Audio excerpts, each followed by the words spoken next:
Hello students, नमस्कार। Online classes में आप सभी का स्वागत है। और आज हम एक नया टॉपिक लेते हैं जो विभिन्न प्रतियोगी जो परीक्षाएं होती है उसमें इसमें से क्वेश्चन आ सकते हैं। तो देखिए, हमारा जो मेन टॉपिक है वह है मानव में प्रमुख गुणसूत्रीय अनियमितताएं, यानी main chromosomal anomalies of human beings. तो देखिए, वैसे आप जानते हो कि क्रोमोसोम यानी कि गुणसूत्र, तो प्रत्येक जो जीव रहता है उसमें क्या पाए जाते हैं? क्रोमोसोम पाए जाते हैं। और कहाँ पर पाए जाते हैं? ये पाए जाते हैं कोशिकाओं के अंदर। तो हमने पहले भी स्टडी की थी कि जो कोशिकाओं में जो केंद्रक होता है और जो केंद्रक होता है उसमें क्या पाए जाते हैं? गुणसूत्र पाए जाते हैं। तो इन गुणसूत्रों के कारण कई प्रकार के रोग हो जाते हैं। अनियमितताओं का मतलब होता है रोग। तो ये जो रोग होते हैं ये कई प्रकार के होते हैं। हो सकता है आपने कुछ का मतलब अध्ययन कर रखा हो, कुछ का नहीं कर रखा हो। तो देखते हैं पहले तो कि आखिर में ये गुणसूत्र होते क्या हैं। इसमें मेन है जैसे गुणसूत्र गुणसूत्र इनको क्रोमोसोम भी कहते हैं। क्रोमोसोम। और एक होती है जीन।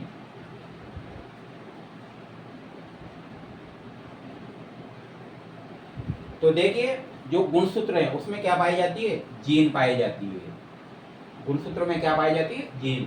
तो पहले हम चल रहे हैं गुणसूत्र के ऊपर। और ये गुणसूत्र देखे कहाँ पाए जाते हैं?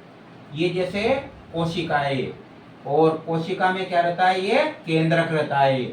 और केंद्रक में आपको पता होगा ये केंद्र के अंदर क्रोमेटिन जालिका पाई जाती है। ये क्रोमेटिन जालिका, ये जब क्रोमेटिन जालिका टूटती है तो इससे क्या बनते हैं? गुणसूत्र बनते हैं।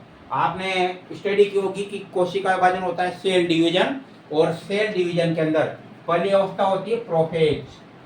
प्रोफेज। तो प्रोफेज में जो है ये गुणसूत्र टूटना प्रारंभ कर देते हैं, यानी कि क्रोमेटिन जालिका टूट जाती है। और उसके टूटने से क्या बनते हैं? फिर ये गुणसूत्र बनते हैं। तो याद रखिए, गुणसूत्र कहाँ पाए जाते हैं? कोशिका के केंद्र के अंदर। कोशिका के केंद्र के अंदर क्या पाए जाते हैं? गुणसूत्र पाए जाते हैं। और फिर गुणसूत्रों में जो है जीन पाई जाती है। गुणसूत्रों में क्या पाई जाती है? जीन पाई जाती है। यूं भी बोल सकते हैं कि गुणसूत्र काय के बने होते हैं? डीएनए के बने होते हैं। तो ये डीएनए क्या है? एक आनुवंशिक पदार्थ है। तो मेन टॉपिक पे आते हैं कि मानव में प्रमुख गुणसूत्रीय अनियमितताएं, यानी गुणसूत्रों के कारण मानव में कौन कौन से रोग हो जाते हैं। तो प्रमुख देखिए, मानव में गुणसूत्रों के कारण होने वाले जो रोग है उनको दो भागों में विभाजित किया जा सकता है।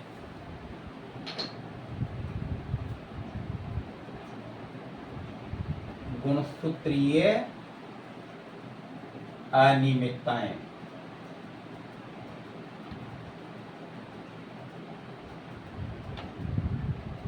गुणसूत्रीय अनियमितताएं, तो ये इनको दो भागों में विभाजित किया जा सकता है।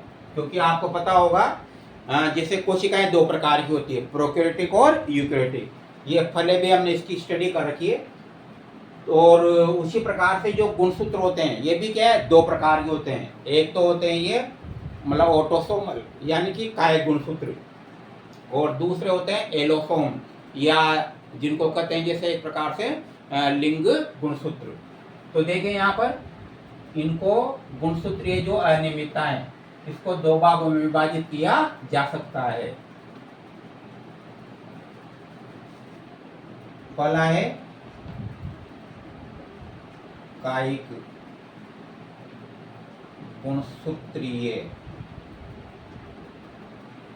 अनियमितताएं।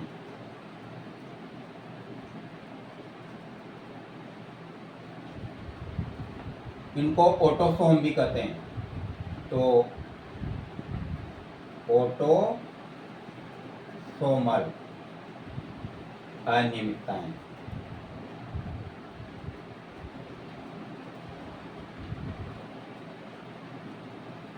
और दूसरी होती है लिंग गुणसूत्रीय। लिंग गुणसूत्रीय अनियमितताएं, एलोसोम भी कहते हैं इनको। एलोसोम्स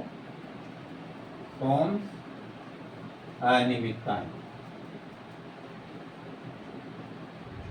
अनियमितताएं तो देखिए ये तो ऑटोसोमल, पहले एक बार और स्टडी कीजिए।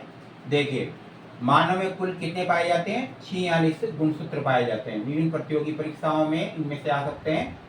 तो मानव में कुल 46 गुणसूत्र पाए जाते हैं, जिसमें से क्या होते हैं?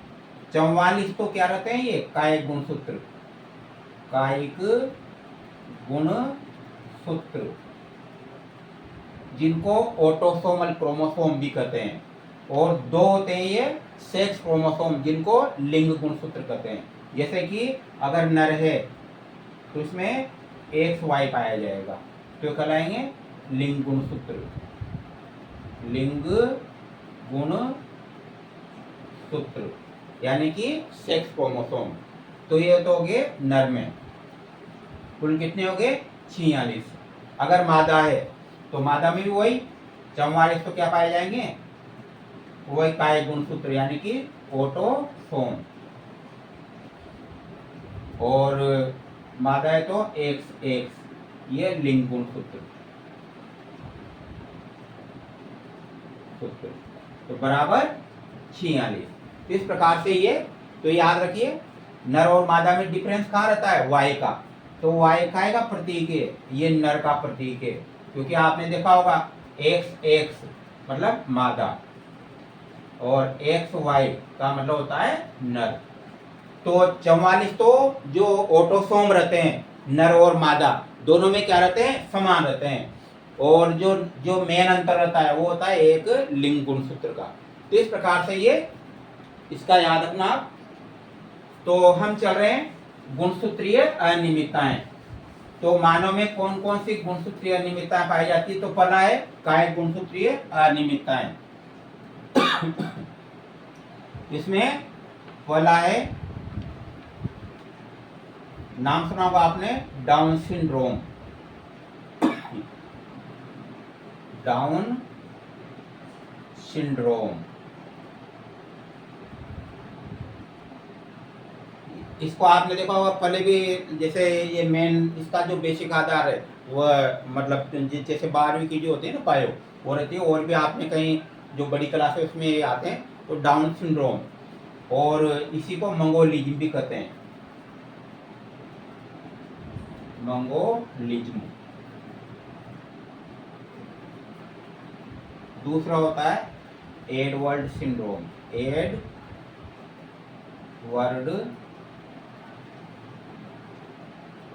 Syndrome, Edward syndrome. ये ऐसे सिंड्रोम है, यानी सिंड्रोम का मतलब क्या होता है? रोग होता है। तो ये मानव को मतलब प्रभावित करते हैं, कई अनियमितताएं उत्पन्न हो जाती है। Philadelphia syndrome. अच्छा, इनकी खासियत एक और है, ये अगर जैसे हो गए तो फिर आज दिन तक कोई ऐसी मेडिसिन नहीं बनी कि इनको ठीक किया जा सके, क्योंकि गुणसूत्रीय अनियमितताएं होती है, ये कभी भी किसी भी प्रकार से ठीक नहीं की जा सकती है। इसमें ग्रसित व्यक्ति जीवन भर उसी अवस्था में रहता है। और तो ये थे ये कायिक गुणसूत्र जो होते हैं उसमें परिवर्तन के कारण होते हैं। जैसे कायिक गुणसूत्र मेन आपको याद है, पता है, जैसे 46 है और प्लस 1 बढ़ गया तो 47 हो गए। तो ये मेन इसका है ये। तो गुणसूत्र अगर बढ़ जाते हैं या कम हो जाते हैं, जिसमें क्या होते हैं? आनुवंशिक, मतलब ये जो गुणसूत्र होते हैं गुणसूत्रीय रोग होते हैं। इसके बाद तो ये किसमें होगा? कायिक गुणसूत्रों में परिवर्तन के कारण होता है। जैसे उदाहरण के रूप में देखिए 44 तो वही ऑटोसोम समान थे, प्लस ये XY, ये भी ठीक है, लेकिन इसमें होगा क्या कि प्लस एक कायिक गुणसूत्र बढ़ जाएगा। तो ये कायिक गुणसूत्र बढ़ते कितने हो गए? 47 हो गए। तो इसमें कौन सा बढ़ता है? कायिक गुणसूत्र बढ़ता है, यानी ऑटोसोम बढ़ता है।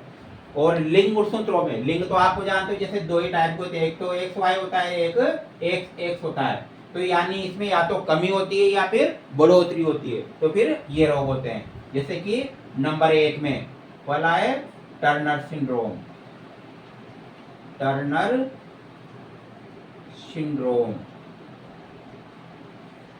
दूसरा होता है क्लाइनफेल्टर सिंड्रोम, क्लाइनफेल्टर